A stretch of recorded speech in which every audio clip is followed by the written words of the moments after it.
Seguimos conversando entonces con Pedro Gamio, ex viceministro de Energía, sobre este asunto de la matriz energética, que es fundamental, definir una matriz energética de largo plazo a la que queremos llegar y que debería estar basada en nuestros recursos.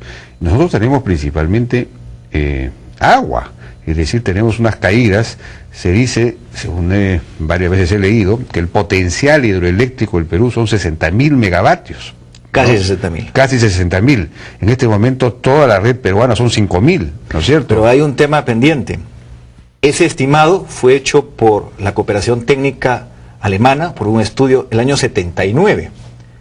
El gran problema que tenemos es que el péndulo político ha hecho tanto daño a la labor de planeamiento del Estado que necesitamos actualizar nuestro mapa del agua para todos los fines, incluido el cambio climático. Ni siquiera tenemos un mapa del agua para poder planificar. No tenemos, nos falta, es que ya hay un presupuesto comprometido, hay un acuerdo con el Banco Mundial, incluso la cooperación alemana se comprometió a complementar si faltaba para ese presupuesto, porque el estimado de un estudio se acercaba al $1.000.000, y Brasil, Estados Unidos tienen, por ejemplo, la posibilidad de que cualquier persona, un ingeniero, pueda desde su computadora, vía internet, hacer ya un perfil de un gran o mediano o pequeño proyecto hidroeléctrico, porque tiene la información de la condición de caudales y monitoreo del agua en tiempo real. No. Nosotros, a pesar del esfuerzo del CENAMI, por el hecho de que se redujo Electroperú, se desactivaron un montón de estaciones de monitoreo de caudales, más de 70 estaciones,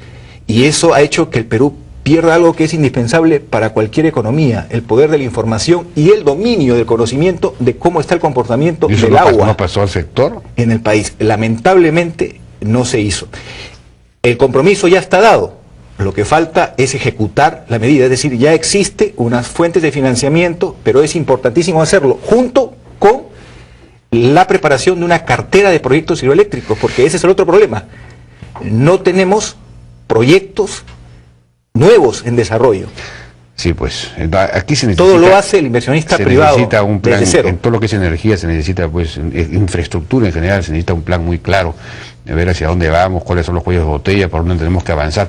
Pero hay un problema adicional, entiendo, ¿no es cierto?, que tiene que ver con el precio al que se vende el gas para electricidad, para las centrales térmicas, que es un precio artificialmente bajo, creado para generar mercado precisamente.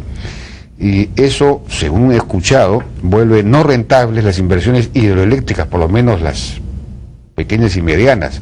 Una inversión como Inambari, que va a producir 2.000 megavatios, es rentable de hecho, ¿no?, porque va a baja costos. Pero una mediana y pequeña no podría competir con lo... ¿Ese es un problema? Hay dos soluciones que son decretos legislativos que ha sacado este gobierno y que son importantes y muy positivos. Había dos maneras de enfrentar el problema.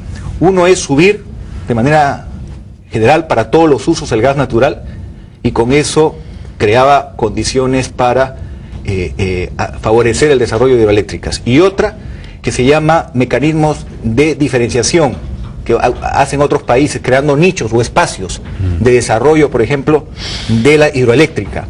¿En qué sentido? Usted compromete a través de este mecanismo la compra futura de energía que hacen las distribuidoras con un estimado de hasta 20 años, y dicen: vamos a asignar a la generación hidroeléctrica 1.500 megavatios, o como ahora que se bajó a 500, y de esa manera, pero con un precio realista de mercado, que puede ser $60 megavatio hora, usted consigue 1.000 megavatios de proyectos hidroeléctricos que van a entrar gradualmente en 7, 10 años, y de esa manera consigue lo que también se puede conseguir elevando el precio de manera general, es decir, creando espacios diferenciados, que eso está permitido en una economía de mercado. Tarifas diferenciadas también. ¿Qué significa?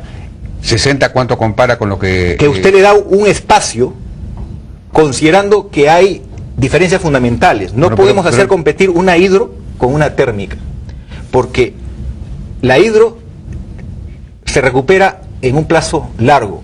Son 3, 4 veces más de acuerdo, de inversión. pero no funcionó, pues la famosa subasta fracasó. No, etcétera. perdón, el esquema recién se está desarrollando y no ha funcionado porque se ha impuesto un precio que no es realista. Pero esa tarifa de 60, ¿cómo compara con lo que paga Etevenza por el gas? Es que Cuidado, también ese es un dato engañoso. ¿Por qué? Porque se dice que cuando el agua estamos en época de lluvia y definitivamente el Perú tiene una necesidad que en horas punta, entre 6 de la tarde y 10 o 11 de la noche, demanda más. El último que margina en la pirámide no es el que genera con agua, es el que genera con diésel, con residual o con carbón, y el precio es mucho más alto, no son 30 o 40 dólares megavatio hora, estamos hablando de por encima de los 100 dólares megavatio hora. Entonces, por el precio del diésel. Por el precio del combustible. Claro. Entonces, por eso se planteó un espacio para, por ejemplo, la generación eólica era para sustituir la generación térmica a petróleo con diésel, residual o carbón. ¿Por qué? Porque conseguíamos, si como es previsible, vuelva a 3 dígitos el precio del derivado del petróleo, definitivamente, diversificando nuestra matriz, lográbamos que complementariamente el viento haga una relación armoniosa con el agua, porque cuando estamos en época de lluvia se reduce... Parece usted un filósofo griego, Tales de Mileto: el viento, el agua, los 4 elementos fundamentales, la tierra y el... Bueno, lo que pasa es que hay países como en Sudamérica, ya Chile lo está demostrando, ya va a inaugurar su segundo parque eólico. En el caso de, qué decir, de España, Estados Unidos o de Alemania, tenemos un potencial muy bueno, hay estabilidad, pero el tema concreto es que si ponemos precios de mercado realistas, el Perú puede evitar que se siga disminuyendo la presencia del agua como fuente de generación. 1, 2, puede dar opción ¿pero por qué no se puso esos precios? Bueno, porque se cometen errores, pero hay que rectificar. Y no por eso se va a decir que ya el Perú perdió su horizonte futuro de hidroeléctricas. Me parece absurdo, me parece importante. No, de ahí la importancia de una hidroeléctrica, por ejemplo, como en Ambari o estas que se van a construir en la selva, ¿no? Porque van a poder... Pero ahí hay un tema ambiental a considerar. Hay distintos tipos de hidroeléctricas. Hay hidroeléctricas como las que el Perú ha desarrollado, que no implican grandes represamientos. Porque por otro lado, el ministro Bragg ha planteado que el país saque adelante una estrategia nacional de mitigación, una propuesta audaz que va a ser muy útil después de Copenhague, porque el Perú va a ser duramente afectado por el cambio climático, y si no tiene una propuesta audaz, va a asumir ese costo sin poder capitalizar todos los mecanismos. Pero ese tema tiene que ver con el comportamiento del agua, porque tiene que ver con el desarrollo de la eléctrica. Muchísimas gracias por su participación. Lamentablemente se nos ha pasado el tiempo. Muchas gracias por su participación. Muchas gracias y a sus órdenes. Fue Pedro Gamio, ex viceministro de Energía. Vamos a una pausa, regresamos ahora con Julio Pacheco, candidato a la presidencia universitario de deportes, la crisis económica de ese club y en general el tema del fútbol peruano. Regresamos.